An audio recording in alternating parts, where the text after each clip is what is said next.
Emerald and Detective Pikachu here to review One Piece episode 956 titled Ticking Down to the Great Battle. The Straw Hats go into combat mode. But before we get into the review, I hope you all had a really great Christmas. I know I did. Got a lot of awesome stuff. Like this. Pikachu got a new brother. His name's Halapika. Get it? Because it's Halloween edition and it's a Oh, you get it. Yeah, pretty cool. And it cost the exact same much as Detective Pikachu did. We're brothers! One more thing. Last review, I forgot what Big Mom was drinking. It's red bean paste. I wonder if it was alcoholic. Alright, now that that's over with, let's get into the review. So, we're in Amagasa Village. The Scabbards and Momo are surprised and happy to hear that Hiyori is alive. Kawamatsu flashbacks to Hiyori, glad that Otoko is alive, and decides she's not going to meet everyone, now claiming getting emotional before battle isn't good. Hiyori then does the unthinkable and bows to Zoro and Kawamatsu and begs them to save Wano. Kawamatsu is all, "Hiyori, you're royalty, you shouldn't bow." You know, this reminds me of when Fujitora did the same thing. Though Akainu was pissed. Inuarashi asks where she is. Kawamatsu is all, "Don't worry, she's in a safe location." Momo remembers when they were a kid. Well, I should say when she was a kid. She's running towards him and boom! Drop kicks him. Momo runs to Zoro and informs him she's rough but actually weak and cries a lot. Which Zoro is all, "Hate to break it to you, dude, but she's 18 years older than you now." What? She's old enough to be my mom? Momo imagines grown Hiyori drop-kicking him, which scares him to death. "Hey dude, I doubt she'll do it now that she's a grown-up." Suddenly, Sanji runs to Zoro, furious that that girl he was with was Momo's sister. Sanji starts glaring at Momo, and then suddenly is all, "Can I get you something? Some tea? Some chocolate?" Typical Sanji, does whatever he can to get to the ladies.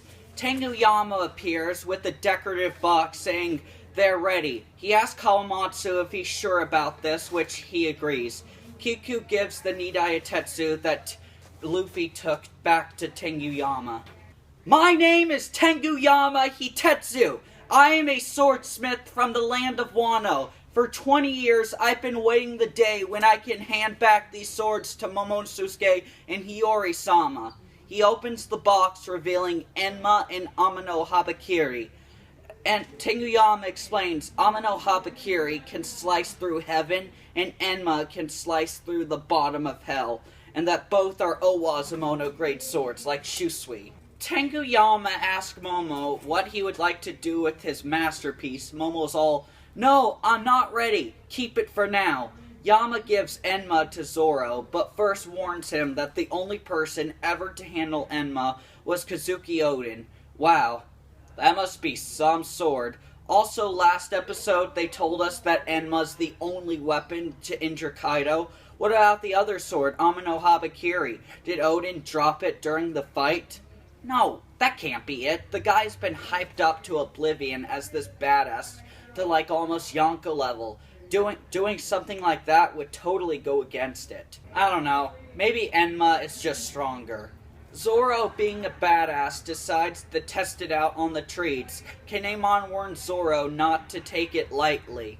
And Zoro is just staring at the sword. Then suddenly, his arm and the sword are hockeyed up. The aura gets larger. Zoro's losing control, but not before giving out one big slash. The whole cliff has been cut off. Thank you, Sanji, for stating the obvious. Zoro's arm is shrinking to nothing. Wait, is it taking Zoro's hockey? I think it is. Give me back my hockey!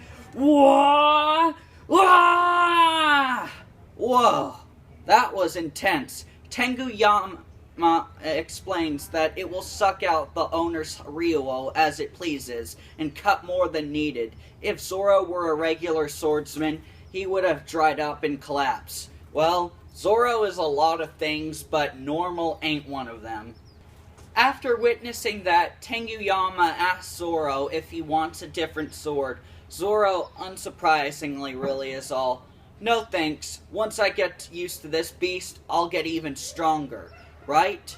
You know, guys, I think what we witnessed is proof that not all 21 great Owazumona swords are created equal. I mean, it makes sense. There are 21 of them.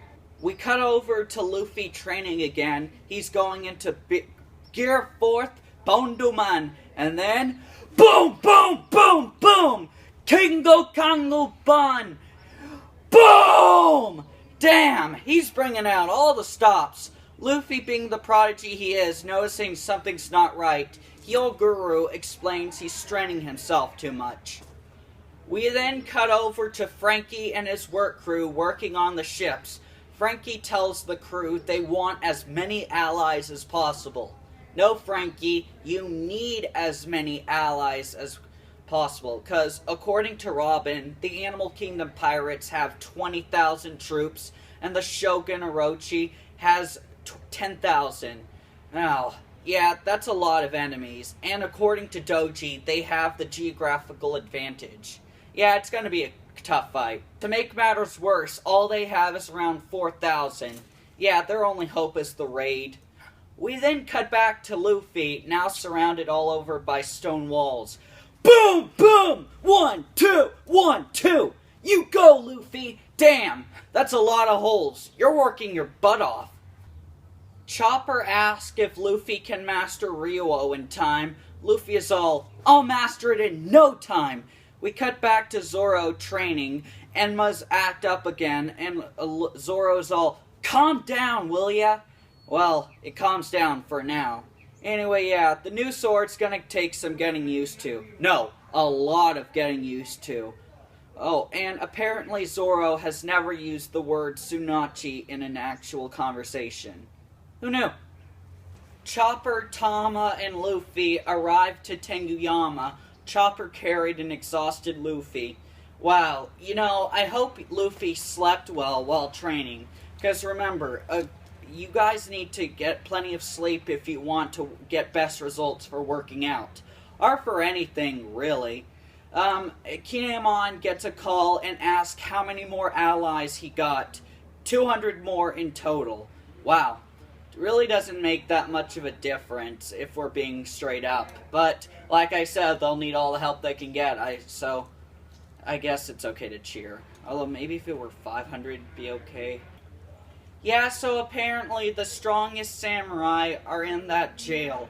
And, you know, if they get all of them out, they might actually stand a chance. So we cut over to Tama giving Momo a hat she made. Apparently she made one for everyone. I wonder how you make them. So the 7 red scabbards depart Luffy, but not before giving each other manly handshakes and speeches. We then cut around to the citizens and slaves reacting to the rumor that the flyer wasn't Yusui-sama's prank, but a signal for the raid. One of the prisoners at the at another labor camp is all, "They can't win. Their spirits must be broken. No one can stand up to Kaido." Okay, guys, so apparently the Watawichi Monji and Enma were crafted by the same person, the legendary swordsmith, Shimotsuki Kozabora, who, more than half a century ago, illegally left the land of Wano, and this is why Zoro is able to handle Enma. Also, Enma can become a black blade, and its rank can be raised. Yeah, Zoro's gonna have a Saijo Wazamono blade by the end of this. We end the episode off with a montage of the scabbards walking like warriors, Sanji making rice balls, or, jelly donuts. Get it? Remember 4Kids? No? Well, that's good. They ruined OnePiece in America. And the last scene is Luffy destroying a tree with his Ryuo and declaring, "Just you wait, Kaido, I'll take you down." And with that, Act 2, over. I'll end the episode off by doing this dance.